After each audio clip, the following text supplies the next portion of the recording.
বিবাহ দেওয়ার পরে বলতেছেন, আমার যদি আরো একটা মেয়ে থাকতো, আমার যদি আরো একটা মেয়ে থাকতো। যখন কুলসুম রাদিয়াল্লাহু তাআলা আনহা ইন্তেকাল করলেন, কুলসুম রাদিয়াল্লাহু তাআলা আনহার ইন্তেকালের পরে নবীজি বললেন, আমার আরো একটা মেয়ে থাকলে আমি তাকেও ওসমানের হাতে তুলে দিতাম। হযরতে ওসমান রাদিয়াল্লাহু তাআলা আনহুকে জিজ্ঞাসা করলেন, হে ওসমান, তুমি দ্বীনের জন্য কি অর্থ এনেছো?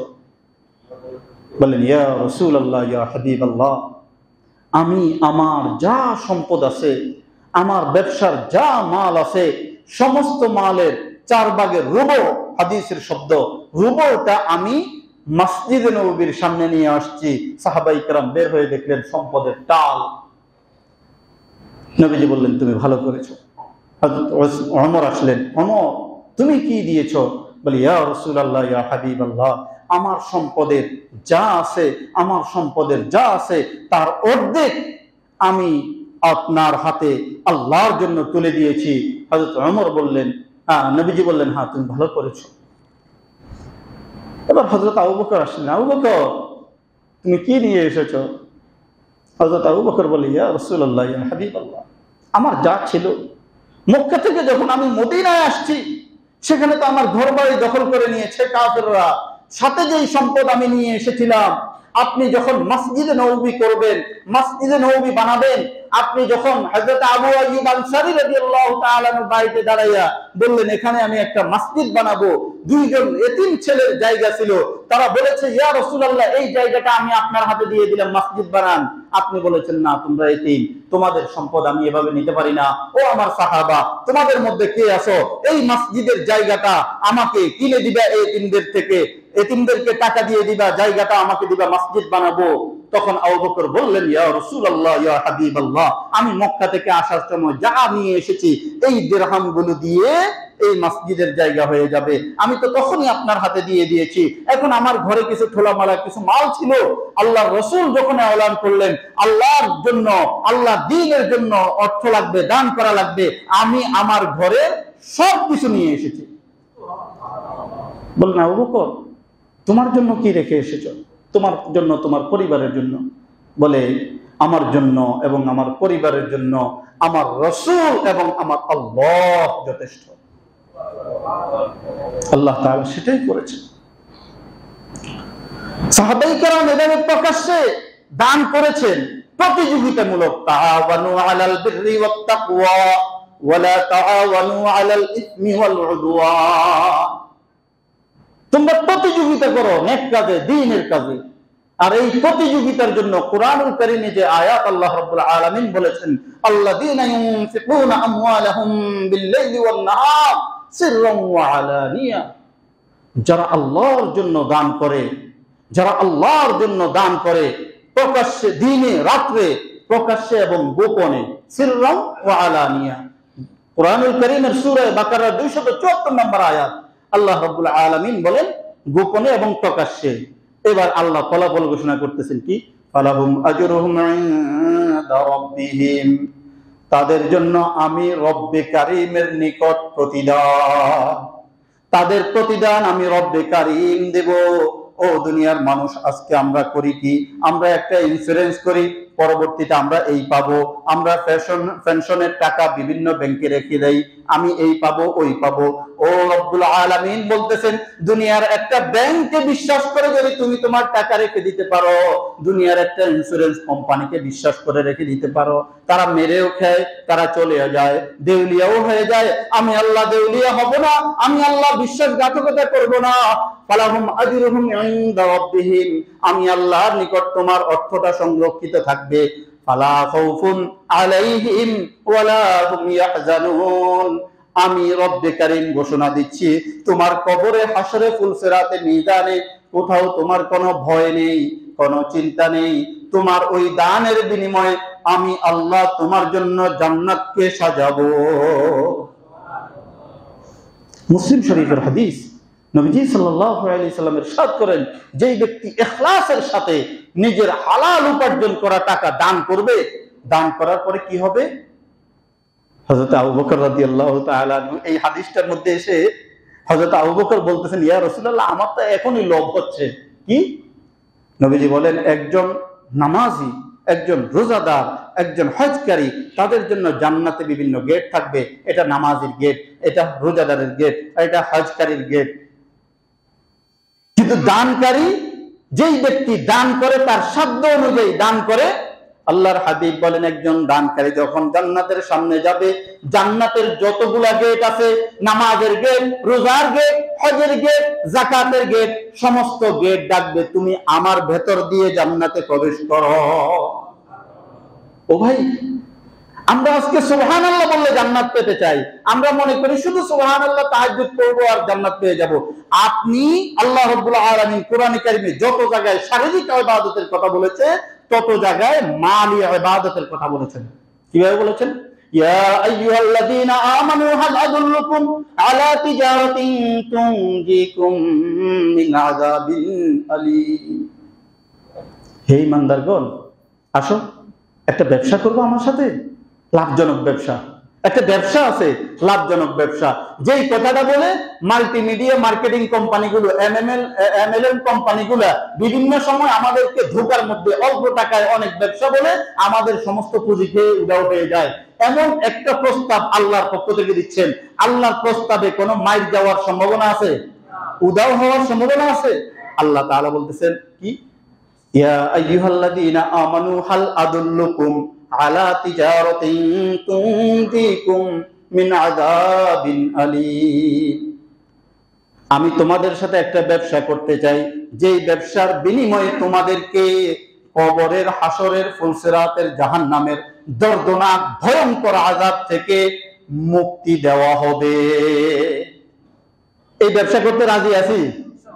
দেখেন আল্লাহ কি বলেন, ইয়া আইয়ুহাল্লাযীনা আমানু হাল আদুল্লুকুম আলা তিজারাতিন তুনজিকুম মিন আযাবিন আলীম তু'মিনুনা বিল্লাহি ওয়া রাসূলিহি ওয়া তুজাহিদুনা ফি সাবিলিল্লাহি বিআমওয়ালিকুম ওয়া আনফুসিকুম।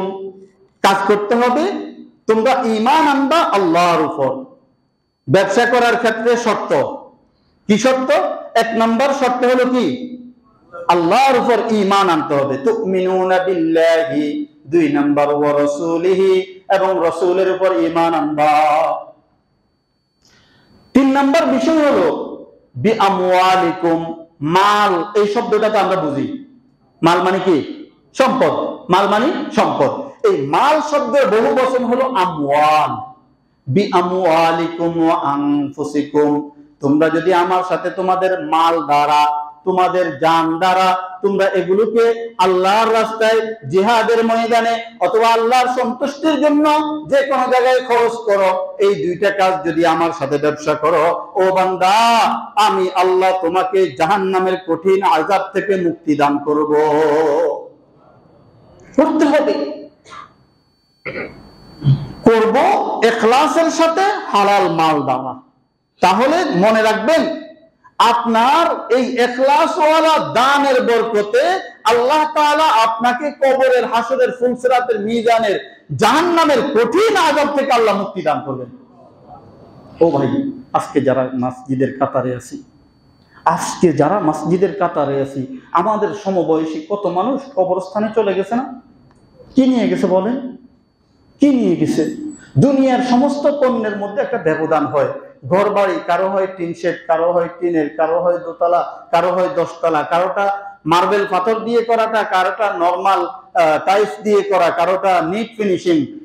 কাপড় চোপড়ে ব্যবধান হয়, কেউ 10,000 টাকার জামা গায়ে দেয়, কেউ 10 টাকার ফুটপাতের গেঞ্জি গায়ে দেয়। দুনিয়াতে এই সকল ধনী দরিদ্রের কাপড় চোপড় কেনার ক্ষেত্রে ব্যবধান হয়। আপনি একটু চোখ বুলিয়ে তাকান, সমাজে যত বিত্তশালী, দরিদ্র, ফকির মারা গেছে, কারো কাফনের কাপড়ে কোনো ব্যবধান আছে? কাফনের কাপড় সবার জন্য সমান, কবরের মাটি সবার জন্য সমান। কারো মাটি মেশকে আম্বর না, ওই মাটি বাঁশগুলো যে দেয়, এগুলোর মধ্যে কোনো ব্যবধান নেই। কি লাভ হলো যদি আমি আমার অ্যাকাউন্টে কোটি টাকা রেখে যাই? মৃত্যুর পরে তো সবই সমান। আরেকটা বাস্তবতা হলো, আপনার মালের জন্য আপনার যেরকম দরদ, আপনার যে মুহাব্বত, যেই মালের দরদের কারণে আপনি ভালোভাবে একটা বেলা খেতে চান না, এই মালের প্রতি আপনার সন্তানদের রেখে যাওয়া ওয়ারিসদের সেই দরদ থাকবে না, তারা এটাকে উড়াবে। আপনি আজকে দুধ কিনে খাইতেও নিজে হিসাব করেন, দুধের কেজি 120 টাকা, 100 টাকা, না 1 কেজি দরকার, আধা কেজি দিয়ে কাজ সারবো, ওই সেই টাকাটাই আপনার ওয়ারিস মদ কেনার ক্ষেত্রে কার্পণ্যতা করবে না। সম্পদ আমরা রেখে চলে যাচ্ছি। প্রিয় ভাই, কিছু কিছু সময় আমাদের জন্য একটা সুযোগ আসে, এই সুযোগ সব সময় পাওয়া যায় না, সব সময় পাওয়া যায় না। বাস্তবতা আল্লাহ তাআলার নিকটে ঘটনা এসেছে কিতাবের মধ্যে, বাদশাহ হারুন রশিদ আর তার স্ত্রী জুবাইদা। বাদশাহ হারুন রশিদ বড় আল্লাহ ওয়ালা ছিলেন, আল্লাহ ওয়ালা ছিলেন, তাহাজ্জুদ গুজার বাদশাহ ছিলেন। তার স্ত্রী আরো বড় আল্লাহ ওয়ালা ছিলেন। তার স্ত্রী হাজিদের জন্য আরব সাগর থেকে নিয়ে মিনা মুজদালিফায় হাজিদের পানির জন্য নহর খনন করেছিলেন। এখনো সেই নহরের চিহ্ন আছে। এই যে এই বছর মিনায় হাজার হাজার হাজি মারা গেছে শুধু পানির অভাবে, এই অভাবটা দূর করেছিলেন জুবাইদা একটা নহর খনন করে, যেটাকে নহরে জুবাইদা বলা হয়। হাজিদেরকে গেলে দেখাই, এটা ছিল সেই নহরে জুবাইদা। এই মহিলা একদিন হাঁটতেছিলেন, বাহলুল এক পাগলা, আসলে কিছু সাধারণ মানুষ এমন এক পাগল যে আল্লাহকে বলে না, সর্বসময় আল্লাহকে চায়। এই বাহলুল পাগলা এসে দুইজনের সামনে বলতেছে, এই জান্নাতের টিকিট, জান্নাতের টিকিট কিনবা? জান্নাতের টিকিট কত? 1 লক্ষ দিরহাম। তৎকালীন 1 লক্ষ দিরহাম জান্নাতের টিকিট। ঘটনার বাস্তবতা আল্লাহ ভালো জানেন, কিন্তু ঘটনাটা কিতাবে এসেছে এই জন্য বলছি, এটার উপর আমরা ঈমান আনছি না, তবে এটা আমাদের ঈমানের বিষয় না, তবে ঘটনাটা শুনবেন। এখন জুবাইদা বুদ্ধিবতী মহিলা, পিতা মাতা থেকে অনেক সম্পদ পেয়েছেন। তিনি চিন্তা করলেন, বাহলুলের মতো একটা মানুষ তো 1 লক্ষ দিরহাম তার লাগে না, নিশ্চয়ই কোনো না কোনো কারণ আছে, এই জন্য টাকাটা হয়তো দরকার। জান্নাতের টিকিট এটা আর আমি কি করব, এটা আমার লাগলে লাগবে, না লাগলে নাই, তার দরকারটা পূরণ করি। 1 লক্ষ দিরহাম দিয়ে তার থেকে ওই জান্নাতের পতিত টিকিটটা কিনে নিয়েছেন। বাদশাহ হারুন রশিদ বললো, তুমি এটা কি করলা? তুমি বুঝবা না। রাতে বাদশাহ হারুন রশিদ স্বপ্নে দেখে যে কিয়ামত কায়েম হয়ে গেছে, বড় সুন্দর একটা অট্টালিকার মধ্যে জুবাইদা 2য় তলায় বেলকনিতে দাঁড়িয়ে আছে, বাদশাহ হারুন নিচে দাঁড়িয়ে আছে। বাদশাহ হারুন ঢুকতে চায়, কয় এটা আমার স্ত্রীর বাড়ি। গেটম্যান দারোয়ান বলতেছে, এই এটাতে ঢুকার তোমার অনুমতি নেই, এটা জুবাইদার বাড়ি, জুবাইদা কিনে নিয়েছে, এখানে জুবাইদার অনুমতি ছাড়া কারো প্রবেশ করার অনুমতি নেই। বাদশাহ হারুন রশিদ ঘুম থেকে উঠে পাগল হয়ে দৌড় দিলেন বাহলুলের কাছে। ঘটনা তো সেখানে, বাহলুলকে যায় বলতেছেন, হে বাহলুল, তোমার ওই জান্নাতের আরেকটা টিকিট আমাকে দাও। কয় এখন আর সেই সময় নেই। আরে কালকে একজন বহুত বড় আল্লাহ ওয়ালা, আল্লাহর আরব বিল্লাহ একজন ব্যক্তি চরম বিপদে ছিল, তার বিপদ মুক্ত করার জন্য কিছু টাকার দরকার ছিল। আর জান্নাতের টিকিট বিক্রি করার আমি কি জান্নাতের মালিক নাকি? আমি তার দরকার পূরণ করার জন্য একটা অজুহাত তালাশ করেছিলাম, সেই অজুহাত কিনে নিয়েছে, সুযোগ গ্রহণ করেছে জুবাইদা। আজকে আর সেই সুযোগ নেই, অতএব তুমি 1 লক্ষ কেন, এখন 1 কোটি দিরহাম দিলেও সেটা সুযোগ নেই।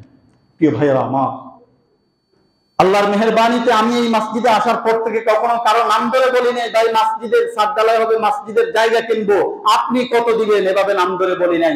আপনাদেরকে দানের বিষয়ে বলেছি, আপনারা স্বেচ্ছায় আনন্দে আগ্রহে ইখলাসের সাথে দান করেছেন। আল্লাহর মেহেরবানিতে মসজিদের এই জায়গা কিনতে আমাদের প্রায় 80 লক্ষ টাকার উপরে খরচ হয়েছে। মসজিদের এক একবার এক একটা ফ্লোর করতে লক্ষ লক্ষ টাকা খরচ হয়েছে। এই যে এখন 3টা ছাদ হচ্ছে, অলরেডি 35 লক্ষ টাকার উপরে খরচ হয়ে গেছে। আলহামদুলিল্লাহ, আল্লাহ ব্যবস্থা করেছেন এই আমার ভাইদের মাধ্যমে। কখনো এভাবে চাইতে হয় না। আমাদের জন্য শেষ সুযোগ, এরপরে আর আমি কেন, আমার পরবর্তীতে আগামী 50 বছরের মধ্যে কোন ইমাম আয়সা বলবে না ভাই মসজিদের ছাদ ঢালাই হবে, আপনাদের অনুদান লাগবে, কেউ বলবে না, কারণ সেই সুযোগ শেষ। একটা মাত্র ছাদ বাকি আছে, এই শেষ সুযোগটা আমরা যদি গ্রহণ করতে পারি ভাই, এই ছাদ ঢালাইতে হয়তো আমি চলে যাব, আমি কেন, আমার ওয়ারিসরাও ছাদ ঢালাইতে আর টাকা লাগানোর সুযোগ পাবে না, কারণ এটার পরে আর মসজিদে ছাদ ঢালাই হবে না। এই শেষ সুযোগ আজকে আমাদের এই কয়েকদিনের মধ্যে ছাদ ঢালাই হবে। এখন এভাবে আর আপনাদের কাছে কখনো চাই নাই, মসজিদের ফান্ড শূন্য।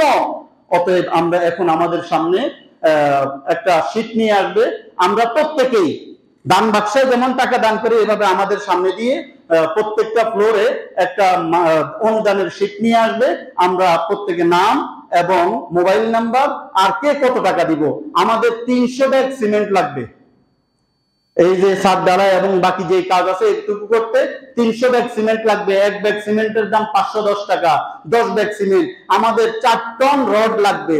আমি চাইলে যে বান্দাগুলো আছেন, আমার ভাইয়েরা আছেন, মহব্বতের বান্দারা আছেন, আমরা লিখে দেই, নিজেদের হাতে হোক এমনি হোক, আমরা লিখে দেই, কেউ 1 টন রড, কেউ 100 কেজি রড, কেউ 500 কেজি রড, কেউ 50 ব্যাগ সিমেন্ট, 100 ব্যাগ সিমেন্ট। আমরা খুব দ্রুত একটা শীট না কয়েকটা শীট আমরা দিয়ে দিই। আমাদের মসজিদ কমিটির যে সকল সদস্যবৃন্দ আছেন, মুসল্লিয়ানে কেরাম আছেন, সকলেই আমরা নিজেদের এটাই আমাদের ছাদের জন্য শেষ চাওয়া। ভাই এটা মসজিদের সরাসরি ছাদের কাজে লাগবে, মসজিদের ভিত্তির কাজে লাগবে। হযরত উসমান ইবনে আফফান রাদিয়াল্লাহু তাআলা থেকে বর্ণিত, নবীজি বলেন, মান বানা লিল্লাহি মাসজিদান বানাল্লাহু লাহু বাইতান ফিল জান্নাহ। যে ব্যক্তি আল্লাহর জন্য একটা মসজিদ বানাবে, আল্লাহ রব্বুল আলামিন তার জন্য জান্নাতে একটা ঘর বানাবে। তো আমাদের সামনে এই ধরনের ছাদ ঢালাইয়ের জন্য আর কোনো কমিটমেন্টের বিষয় আসবে না।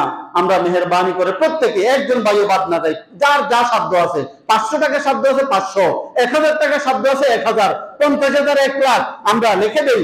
ও ভাই, হয়তো এই ছাদ ঢালাই হওয়ার আগেও আমি দুনিয়া থেকে চলে যেতে পারি, কিন্তু আমার এই কমিটমেন্ট কিয়ামতের ময়দানে আমার জন্য জান্নাতের উসিলা হবে। আমরা প্রত্যেকটা ফ্লোরে কয়েকটা সিট দিয়ে দেই, না হলে দেরি হয়ে যাবে। আল্লাহর ঘরের জন্য যেই মসজিদে এসে আমরা সিজদা করি, এই মসজিদে আমাদের আজকে হয়তো একটু দেরি হবে, মসজিদের জন্যই একটু মেহেরবানি করে তাড়াতাড়ি করি।